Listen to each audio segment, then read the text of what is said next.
ኤርትራን እንደ ክፍለ ሀገር የሀገርነት ዕውቅናን ማንሳት ይቻላል።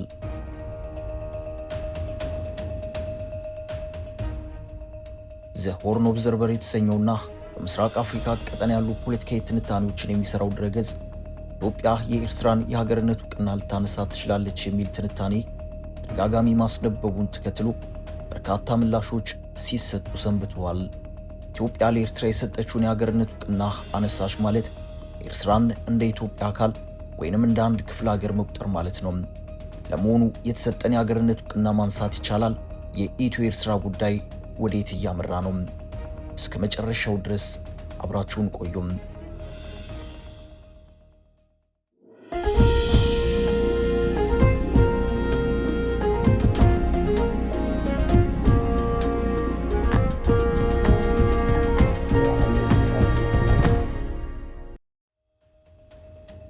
በመጀመሪያ አንዲት ሀገር ከሌላ ሀገር ተገንጥላ ሀገር ለመሆን የመጀመሪያውን ዕውቅና ማግኘት ያለባት ከተገነጠለችባት ሀገር ነው።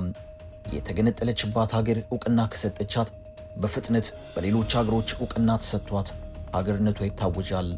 ለኤርትራ የመጀመሪያውን የሀገርነት ዕውቅና የሰጠቻት ኢትዮጵያ ነችም።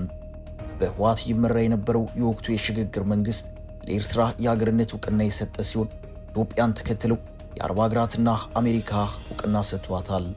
የኤርትራ ሀገርነት ህጋዊነቱ በአብዛኛው የተመሰረተው በኢትዮጵያ ፈቃድ ነበረም። ይህ ፈቃድ ባይኖር ኖሮ ኤርትራ እንደ ሶማሌላንድ 1952 ዓ.ም፣ ካታሎኒያ 2009 ዓ.ም ወይም ባያፍራ 1959 ዓ.ም ያለች የሀገርነት ዕድሏ በአጭር ጊዜ ውስጥ የተመናመነ ልትሆን በቻለች ነበረም። የእናት ሀገር ፈቃድ ከሌለ በስተቀር የዕውቅና ዘላቂነትን ብዛም አይሳካም። ሶማሌላንድ ሀገር ለመሆን ሶማሊያ ቀድማ ሀገርነቷን ተቀብላ ማወጅ አለባትም። ታይዋን ሀገር መሆኗ የሚረጋገጠው ቻይና ሀገር ነሽ ስትላት ነው። ኤርትራ የመጀመሪያውን ዕውቅናና ፍቃድ ከኢትዮጵያ ያገኘች በመሆኑ ሀገርነቱ ቀላል ነበረም። አሁን ዘ ሆርን ኦብዘርቨር በተደጋጋሚ ኢትዮጵያ ለኤርትራ የሰጠችውን የሀገርነት ዕውቅና ልታነሳ ትችላለች የሚል ተደጋጋሚ ሀሳቦችን እያነሳ ይገኛል። ለመሆኑ አንዲት ሀገር የሰጠችውን የሀገርነት ዕውቅና መልሳ ማንሳት ትችላለች ወይ የሚለውን ጥያቄ እናንሳም። ብዙ ጊዜ ባያጋጥም ወይም የመሆን ዕድሉ አነስተኛ ቢሆንም ዕውቅና የሚነሳበት ጊዜ አለም። አንዲት ሀገርና መንግስት ሀገርም መንግስትም ለመሆን ግዴታ በሌሎች ዕውቅና ማግኘት አለባቸው። አንድ ሀገር የሚባለው ቋሚ ነዋሪ ያለው ሲሆን የታወቀ ድንበርና ዕውቅና ያለው ስነ መንግስት ካላት ሀገር ትባላለችም። ይህም ሆኖ ግን የሀገርነት ዕውቅና ሀገር ለመሆን ቅድሚያው መስፈርት ነው። ሉዓላዊት ሀገር የምትባለው በሌሎች ዕውቅና ሲሰጣት ነው። ዕውቅና የሚነሳበት ጊዜ አለም። ለምሳሌ ታይዋን በርካቶች ዕውቅና ሰጥቷት ነበረም። ሆኖም ግን ቻይና ሪፐብሊክ ኦፍ ቻይና ካለች በኋላ ብዙ ሀገራት ለታይዋን የሰጡትን የሀገርነት ዕውቅና መልሰው አንስተዋል። በዚህም ታይዋን እስካሁን ድረስ ሀገር ለመሆን የምትታገል ሀገር ሆና ቀጥላለችም። ልክ እንደ ሶማሌላንድ ዲፋክቶ ግዛት ሆና ቀጥላለችም። በዚህም ታይዋን እስካሁን ድረስ ሀገር ለመሆን የምትታገል ልክ እንደ ሶማሌላንድ ዲፋክቶ ግዛት ሆና ቀጥላለችም። ሌላኛው ሀገር ኮሶቮ ናትም። ኮሶቮ በርካታ ሀገራት የሀገርነት ዕውቅና ሰጥቷት ነበረም። ሆኖም ግን በኋላ በሩሲያና ሰርቢያ ጫና ምክንያት ብዙ ሀገራት ዕውቅናቸውን አንስተዋል። አንዲት ሀገር የሰጠችውን ዕውቅና በተለያየ ምክንያት መልሳ ልታነሳው ትችላለችም። ይህም ጥቅምም ጉዳትም አለው። ዋናነት ጉዳቱ ከዚያች ሀገር ጋር ያለ ፖለቲካዊና ዲፕሎማሲያዊ ግንኙነት ይቋረጣል። ኢትዮጵያ ለኤርትራ የሰጠችውን ዕውቅና ብታነሳና የዲፕሎማሲ ስራዎችን በመስራት ሌሎች ሀገሮችም ዕውቅናውን እንዲያነሱ ካደረገች ከኤርትራ ጋር የሚኖራት ግንኙነት ወደ ለየለት ግጭት ሊገባ ይችላል። ኢትዮጵያ ለኤርትራ የሀገርነት ዕውቅና ነፈገች ማለት በተዘዋዋሪ የግዛቴ አካል ናት አለች ማለት ነው። ይህ ወደ ግጭት ሊያስገባ ይችላል። ዘ ሆርን ኦብዘርቨር በቅርብ ባወጣው ጽሑፍ ኢትዮጵያ የኤርትራን የሀገርነት ዕውቅና ለማንሳት ዓለም አቀፍ ሕጎች እንዳሉ እንዲሁም የሌሎች ሀገራትን ተሞክሮ በማቅረብ ረዘም ያለ ጽሑፍ በማሰራጨቱ የኤርትራ ፖለቲከኞችን አበሳይቶ ነበርም። የሀገርነት ዕውቅና ማንሳት የሚለው ሐሳብ የኤርትራ ፖለቲከኞችን ከማበሳጨት ባለፈ ሲያስቆጣም ተስተውሏል። ይህንን ተከትሎ የኤርትራው ማስታወቂያ ሚኒስትር አቶ የማነ ገብረ መስቀል ነፃነታችንን ከኢትዮጵያ በስጦታ አልተረከብንም፣ ኢትዮጵያን አሸንፈን ያገኘነው ነው ብለዋል። ይህ እውነት ነው ወይ የሚለው ያጠያይቃል። ምክንያቱም የሀገርነት ዕውቅናውን ኤርትራ ያገኘችው ከኢትዮጵያ ነው። በወቅቱ ከህወሓት ጋር በደረሱት ስምምነት መሰረት የተፈጸመ እንደሆነ የሚታወቀው። ማስታወቂያ ሚኒስትሩ የኤርትራ ሉዓላዊነት እውቅና መሰጠት የነበረበት በ1940 ቢሆንም አሜሪካና ሌሎች ሀገራት በቀጠናው የነበራቸው ፍላጎት ሌላ በመሆኑ ሳይሳካ ቀርቷል ነበር ያሉትም። ኢትዮጵያ እንደተባለው የምታደርግ ከሆነ ወይም የሰጠችውን እውቅና የምታነሳ ከሆነ እኛም ከ1952 እስከ 1993 ለአውሮፓውያን አቆጣጠር ኢትዮጵያ ለወሰደችብን ሀብትና ንብረት ቢሊዮን ዶላር የሚቆጠር ካሳ እንጠይቃለን ብለዋል። ለዚህም የኢራቅና ኩዌትን ታሪክ አጣቅሰዋል። በጽሁፉ የኢትዮጵያ ሰራዊትን ሲዋጉ በተለይ በመንደፈራ በምጽዋና በአሰብ እንዴት እንዳሸነፉና ከኢትዮጵያ በኩል ምን ያክል ሰራዊት እንደተበተነ፣ እንደቆሰለ፣ እንደሞተና እንደተማረከ በቁጥር ለማስቀመጥ ሞክረዋል። ኤርትራ ስትገነጠል በደርግ ጊዜ የነበረው የኢትዮጵያ ሰራዊት እጅግ ከፍተኛ ዋጋ ከፍሏል። ምጽዋ ወደብ ላይ የተደረጉት የመጨረሻ ትንቅንቆች እጅግ ዘግናኝና ከፍተኛ ደም የፈሰሰበት ነው። አንዳንድ የኢትዮጵያ ለኤርትራ የሀገርነት እውቅና ቀድማ የሰጠች ቢሆንም የባህር በሯን ላለማጣት ግን በከፍተኛ ሁኔታ ተጋድላለችም። ኢትዮጵያ የባህር በር እንድታጣና ከኤርትራም ጋር ዘመናት የዘለቀ ግጭት ውስጥ እንድትገባ ያደረጓት የወቅቱ የፖለቲካ አመራሮች ናቸው። እነዚህ የፖለቲካ አመራሮች በሁለቱም ሀገራት በኩል የነበሩ ናቸው። አሁን ኢትዮጵያ የባህር በር መልሳ ለመያዝ ጥረት እያደረገች ነው። ጉዳዩ በሰላም እንዲያልቅ ብዙዎች ምክራቸውን እየለገሱ ይገኛል። ኢትዮጵያ አሁን ላይ ለኤርትራ የሰጠችውን የሀገርነት እውቅና ብታነሳ የሰላሙ ጉዳይ እንዳከተመለት ማሳያ ሊሆን ይችላል።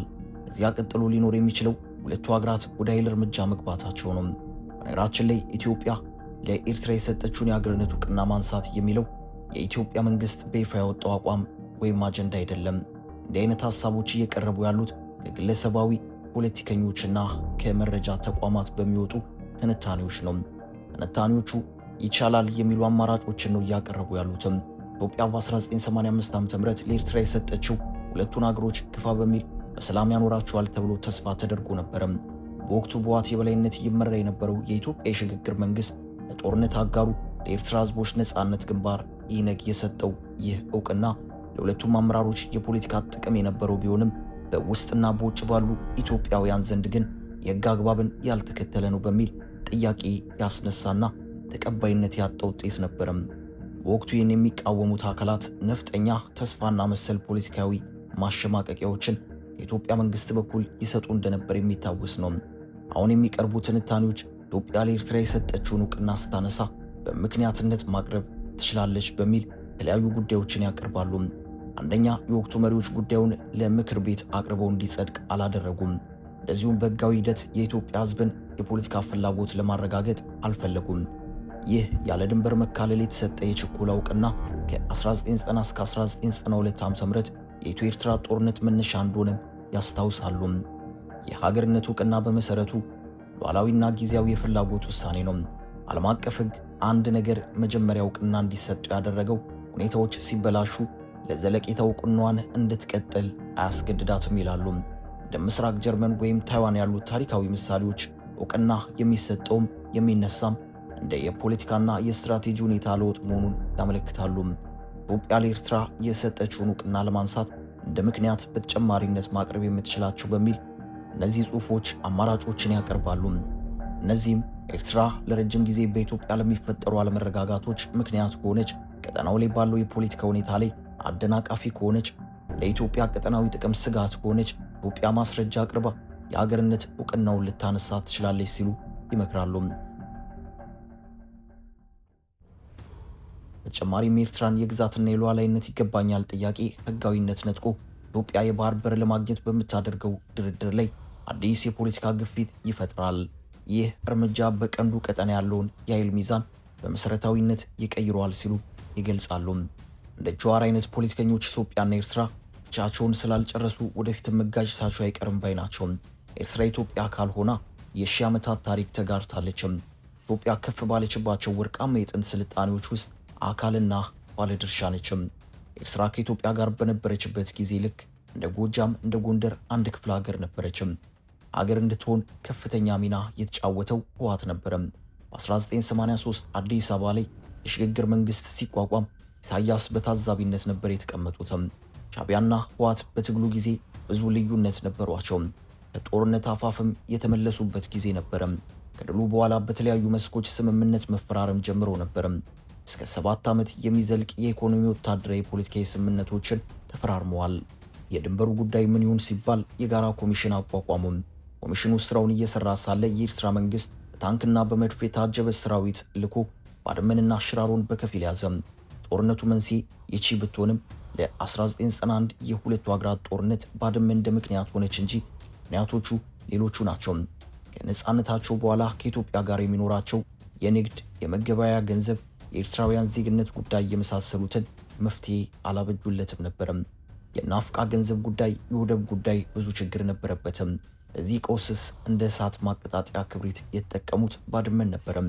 እንግዲህ በዚህ ጦርነት ከ70 ሺህ እስከ 100 ሺህ የሚገመት የሰው ህይወት ጠፍቷል ይባላል። ጦርነቱ ኢትዮጵያ አሸነፈች፣ ባድመን ተቆጣጠረችም። ጉዳዩም ወደ አልጀርስ ሄዶ የአልጀርስ ስምምነትን ተፈራረሙ። የኢትዮጵያ መንግስት የአልጀርሱን ስምምነት ያለ ይግባኝ እንቀበላለን ብሎ ፈረመም። ይህ ትልቁ ስህተት ነበረም። ባድመ ለኤርትራ ተፈርዳ ሳለ የኢትዮጵያ የውጭ ጉዳይ ሚኒስትር ጉዳዩን በግልጽ ሳያጣሩ በጡንቻችን ያስመለስናትን ባድመን በህግ አረጋግጠኗል አሉ። ኋላ ባድመ ለኤርትራ መሰጠቷን የኢትዮጵያ መንግስት ሲረዳ ባድመን አለቅም አለም።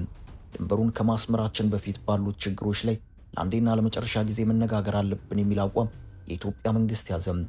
የኤርትራ መንግስት በበኩሉ የለም መጀመሪያ ከባድመ ውጡና በጠረጴዛ ዙሪያ እንገናኛለን ይላል። በዚህ ምክንያት ለ20 ዓመታት ሁለቱ አገራት በዝግ ከረሙም። አሁንም ብዙ ያላለቁ ጉዳዮች ሳያልቁ በመቀጠላቸው በተለይም የወደብ ጉዳይ እጅግ አደገኛ የውጥረት ምክንያት ሆኗል። ኢትዮጵያ የሰጠችውን ዕውቅና ጭምር ታንሳ እስከ ማለትም ተደርሷል። ጉዳዩ ሽምግልና ገብቶበት የወደቡ ጥያቄ በሰላማዊ መንገድ እንዲፈታ የብዙዎች ምኞት ነው። አበቃን። ሰናይ ጊዜን ተመኘን።